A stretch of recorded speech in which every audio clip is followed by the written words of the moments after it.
किया जाएगा, द आतंकवाद will be dismantled, doesn't matter where it comes from.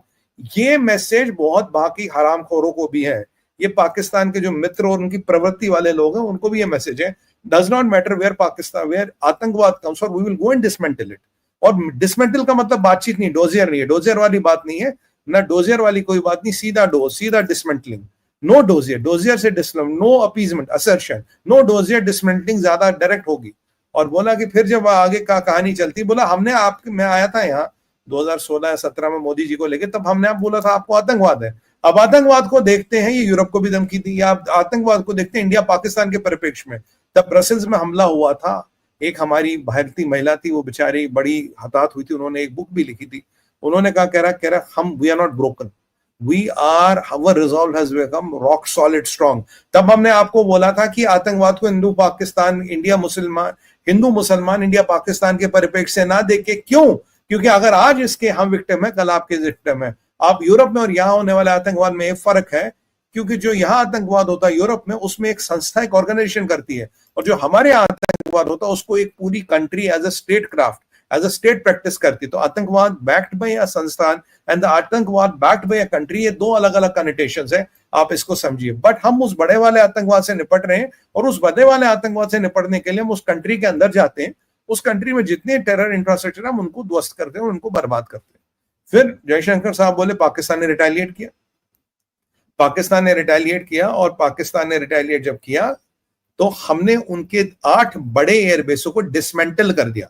यहां वर्ड भारत के विदेश मंत्री कह रहे डिसमेंटल कर दिया, निरस्त कर दिया, उनमें जहाज उड़ने की क्षमता नहीं रही है। जो 8 बेस, तो हमें पता था 13 में से 12 बेस हमने करीब अटैक किए थे, पर डॉक्टर जयशंकर साहब ने एक और गुत्थी खोल दिया, 8 बेसों को कंप्लीटली डिसमेंटल कर दिया। डिसमेंटल यानी कि वो जहाज उड़ने के काबिल ही नहीं रहे, वहां कुछ भी नहीं हुआ। कह रहे जाके देखिए वहां के हैंगरों में कितने जहाज जले पड़े, कितने जहाज फूके पड़े, पाकिस्तानियों को पूछो इन जहादियों को तुम्हारे जहाज कितने फूके पड़े। ओए मुनीर, ये छुपा रहा था ना अब तक पाकिस्तान कह रहा था जी बस हमारे तो बस 10-12 एयरबेस टूके, 13 में से 12, पर ये नहीं हमें पता था कि 8 एयरबेसों को कंप्लीटली डिसमेंटल कर दिया गया। ये डॉक्टर साहब कहते हैं, और आगे जरूरत पड़ी तो हम फिर जाएंगे, फिर ठोकेंगे, जब हमें लगेगा, जैसे हमें लगेगा, जैसे अगर हमें शक भी हुआ Pakistan is up to something, will go and dismantle their air bases, will go and dismantle terror infrastructure within Pakistan, क्योंकि मोदी जी ने कहा है ऑपरेशन सिंदूर जो है ये परपेचुअली ऑन रहेगा, इसकी कोई अंत डेट या एंड डेट नहीं है।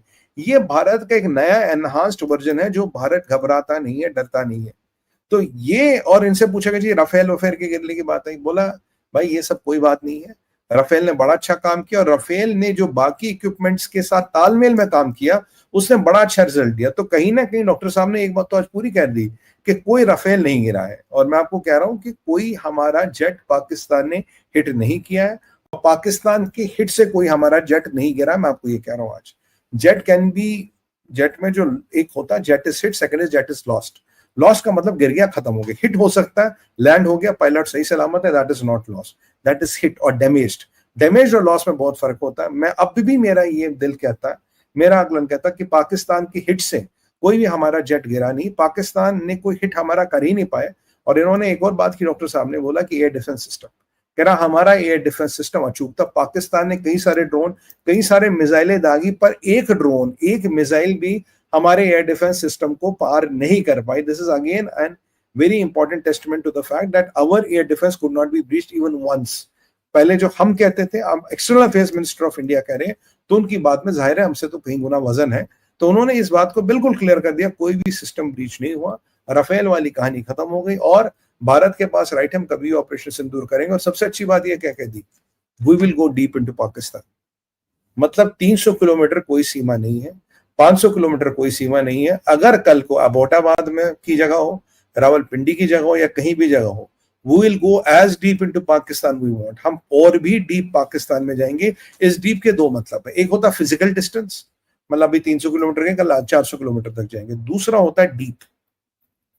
अब ये डीप डॉक्टर साहब क्या करें, कहीं ये जो कैराना हिल है, कहीं ये जो नूर खान है, कहीं ये जो छागाई हिल्स की बात हो रही है, कहीं ये जो और भी चीजों की बात हो रही है, यहाँ जहाँ कुछ लीक शीक हो है, कहीं उनकी बात तो नहीं कर रहे हैं। अब डॉक्टर साहब, आप जानते हैं बहुत पुराने डिप्लोमेट है और मास्टर है, उन्होंने कहा will go deep into Pakistan. ये डीप का क्या मतलब है डॉक्टर साहब?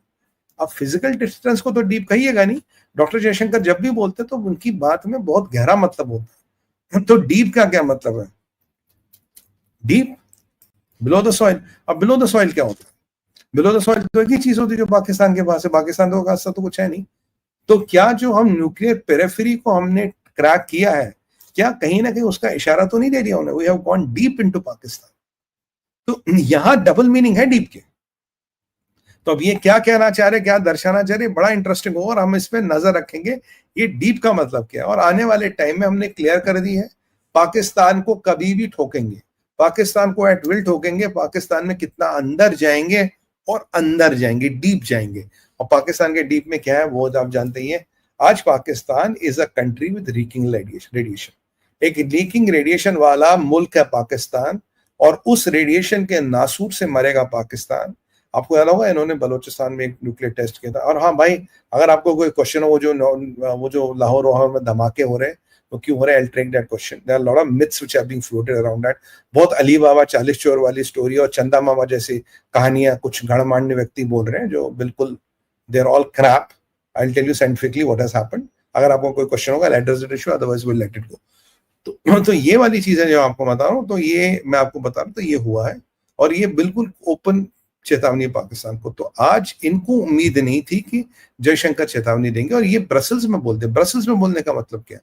ब्रसल्स में यूरोपियन यूनियन का पार्लियामेंट है। यूरोपियन यूनियन के पार्लियामेंट में ट्रेड वेड पे बातें हो रही थी। उन्होंने ऑपरेशन सिंदूर लाया, उसकी उपलब्धियों को गिनाया, भारत ने कैसे डिसमेंटल किया। और बिल्कुल डॉक्टर साहब बोले कि जब इनकी 10-8 एयरबेस बिल्कुल डिसमेंटल हो गई, तब इन्होंने ये आए कि भाई साहब हमें माफ कर दो, हमारे को सीजफायर करना, हम आपसे लड़ने की क्षमता नहीं रखते। तो पाकिस्तान का जितना भी जिहादी प्रोपेगेंडा था कि हमने ये कर दिया, हमने वो कर दिया, वो सब बकवास है भाई। ब्लैक टी और जो कल मैंने आपको बताया था, जो हमारे मित्र थे, जो उसने जो सैटेलाइट एक्सपोर्ट था, जिसने हर एयरबेस का कच्चा चिट्ठा इनके सामने खोल के रख दिया। इसके बाद कोई इफ्स एंड बट्स की बात नहीं, पाकिस्तान कुछ डैमेज नहीं कर पाया। पाकिस्तान घुटनों पे आके माफी मांग रहा था, गलती हो गई। Pakistan never imagine this could be the intensity of Indian attack. और इनकी बिल्कुल सारी कैलकुलेशन, इनका चीन वीन सब मिलके गया। आज मैं कोई क्लिपिंग देख रहा था इनके, वो क्या है, हामिद मीर या हामिद गुल वट एवर हिज नाम इज, जिसको गोली मारी थी इन्होंने, जियो टीवी वाला, वो आज नई बातें कह रहा जी मैंने कोई अब हवा में तीर मारे कि कह रहे जी कि मैंने, देखिए इसराइल का डर कितना है, यहूदों से कितना डर फटती है पाकिस्तान की। कह रहे थे कि मैंने देखा कि कम से कम 5 से 6 एयरबेसों में यहूद बैठे थे, यहूद ऑपरेटर बैठे थे। मैंने कहा भाई हमारे ऑपरेटर बहुत अच्छे हैं, हमें यहूद ऑपरेटरों की जरूरत नहीं। वैसे यहूदी